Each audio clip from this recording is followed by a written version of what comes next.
কিয়ামতের সময় একটা জিনিস দেখা যাবে, নিজের মা নিজের সন্তানকে চিনবে না, নিজের বাবা নিজের সন্তানকে চিনবে না, মা নিজের হাজবেন্ডকে চিনবে না, মা নিজের সন্তানদেরকে অস্বীকার করবে। এমন সময় কিয়ামতের টাইমে আসবে, এটা আমরা সবাই জানি বা এটা আমরা শুনছি। হয়তো অনেক জনের ভিতরে এটা বিশ্বাস হতে পারে, সন্তানকে ভুলে যাবে, এই জিনিসটা হতে পারে কখনো। কিন্তু আমি যদি বলি এমনটা কিয়ামত না, কিয়ামতের আগে ঘটে গেছে, তাহলে জিনিসটা বিশ্বাস হবে আপনাদের। ঠিক এমনই একটা স্টোরি আজকে আপনাদেরকে শোনাবো।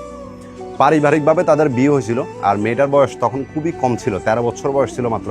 ফ্যামিলিগতভাবে যখন ছেলেটা দেখছে মেয়েটাকে পছন্দ হয়েছে, এবং ফ্যামিলিগতভাবে সুন্দর করে ধুমধাম করে মেয়েটাকে বিয়ে করে। ছেলেটা বিদেশ থাকতো, ছুটিতে মেয়েটার সাথে আসতো, দেখা করতো, এবং তারা সময় কাটাতো। যেখানে মেয়েটা যাইতে চাইতো ওইখানে ঘুরেতো। যেহেতু জানে যে সে ছোট থাকতে মেয়েটাকে বিয়ে করছিল, তো মেয়েটা রান্নাবান্না পর্যন্ত করতে পারতো না। তো মেয়েটার মা মেয়েটাকে রান্নাবান্না শিখাইছে, মেয়েটার শাশুড়ি রান্নাবান্না শিখাইছে।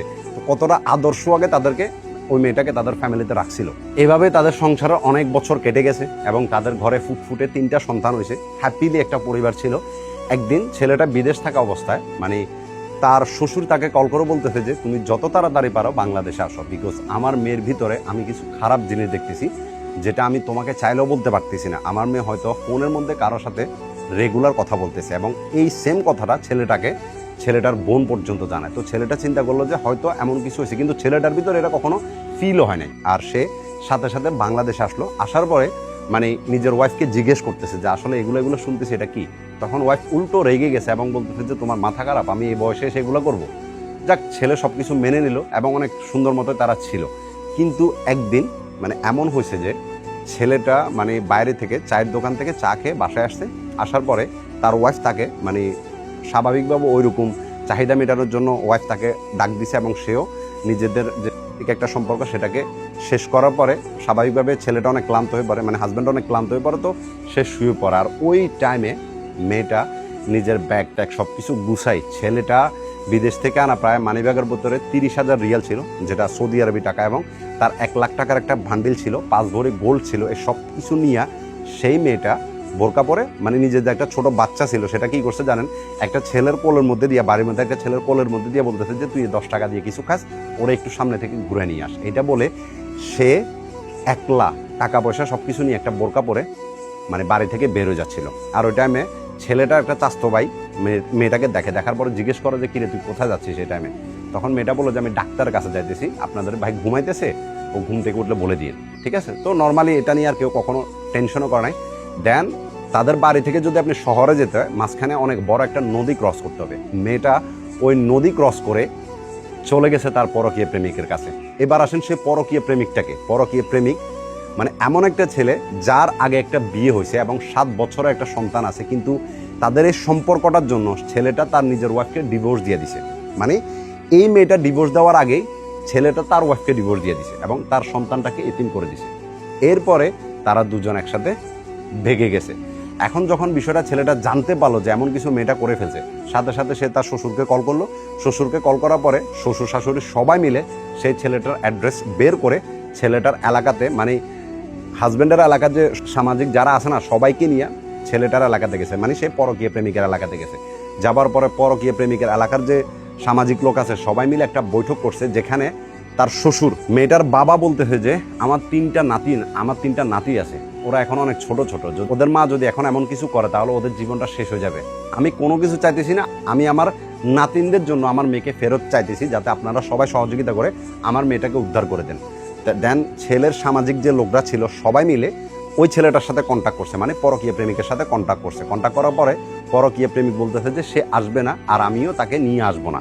দেন ওইখানে মেয়েটা সাথে সাথে ফোনটা ধরছে, ধরার পরে বলতেছে যে আমার নিজের ইচ্ছার বিরুদ্ধে গিয়া আমার মা বাবা আমাকে বিয়ে দিছে, আমার ইচ্ছা কখনো জিজ্ঞেস করে নাই।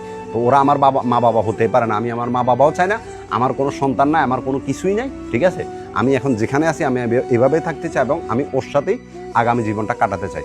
যে মা বাবা কখনো আমার খুশির কথা চিন্তা করে না, আমাকে টাকার জন্য একটা ছেলের কাছে বিয়ে দিয়ে দিছে, আমি ওই মা বাবার কথা শুনবো না, বা এমন মা বাবা আমার দরকার নাই। এইটা বলে সেই মেয়েটা তার পরকীয় প্রেমিকের সাথে ভেগে গেছে, বা এখনো পর্যন্ত তারা নিখোঁজ আছে।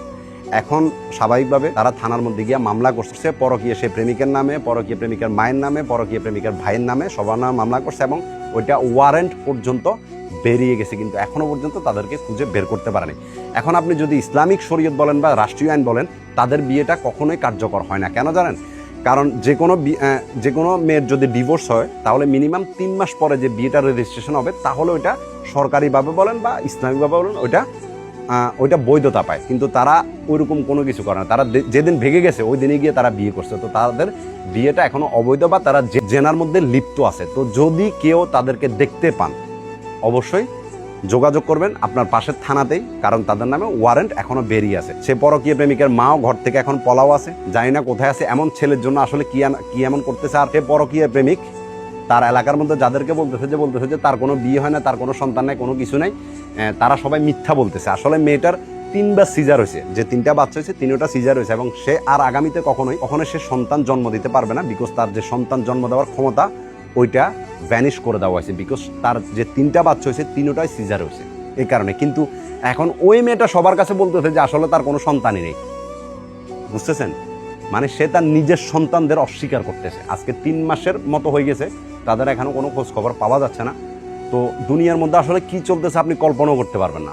সত্যি করে বলতেছি, এতটা ভয়ঙ্কর গেছে দুনিয়াটা। শুধু কেয়ামত তো অনেক দূরের কথা, শুধু নিজের মানে পরকীয়া প্রেমিকের কাছে যাওয়ার জন্য নিজের সন্তানদেরকে অস্বীকার করতেছে জন্মদাতা মা।